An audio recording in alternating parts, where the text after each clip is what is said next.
पंतप्रधान मोदींच्या भाषणातून आचारसंहितेचा भंग झाल्याचा आरोप सीपीआयचे खासदार असलेले पी संतोष कुमार यांचं केंद्रीय निवडणूक आयोगाला पत्र। भाषणातून जनमतावर प्रभाव टाकण्याचा प्रयत्न केल्याचा दावा। महिला आरक्षणाच्या आडून भाजपचा घटना दुरुस्तीचा प्रयत्न। मोदींचे बोल हे मगरीच्या डोळ्यातले अश्रू। वडेट्टीवारांची सडकून टीका। तर पंतप्रधानांवर भाष्य करताना आत्मपरीक्षण करा। नारी शक्तीशी द्रोह करणाऱ्यांना जनता धडा शिकवणार। आशिष शेलार यांचे हे वक्तव्य। पंतप्रधानांच्या भाषणात 86 वेळा काँग्रेसचा उल्लेख। मोदींच्या नसानसात काँग्रेस। संजय राऊतांचा निशाणा। दुसऱ्यांच्या आशीर्वादावर जगणारे मोदींवर टीका करतात।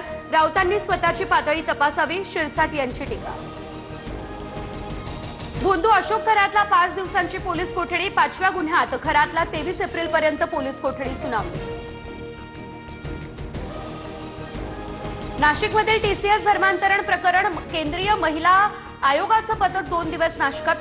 4 सदस्य समितीसह एसआयटी पथकाकडून तपास। टीसीएस कंपनीला आयोगाचं पथक आज भेट देण्याची शक्यता। नाशिकमध्ये एकाच वेळी 6 एसआयटी स्थापन। भोंदू खरात टीसीएस धर्मांतरण शालार्थ आयडीसह 6 मोठ्या गुन्ह्यांमध्ये राज्याकडून विशेष तपास पथकाची स्थापना। पुण्यातल्या मोबाईलवरती रील बनवण्याच्या नादात समृद्धी महामार्गावर खासगी बसचा अपघात झाला। तर चालक आणि क्लीनर रील बनवत होते। अपघातात 1.5 वर्षांच्या चिमुकल्याचा मृत्यू। 20 ते 25 प्रवासी जखमी। बुलढाण्याच्या मेहकर टोलनाक्याजवळची घटना।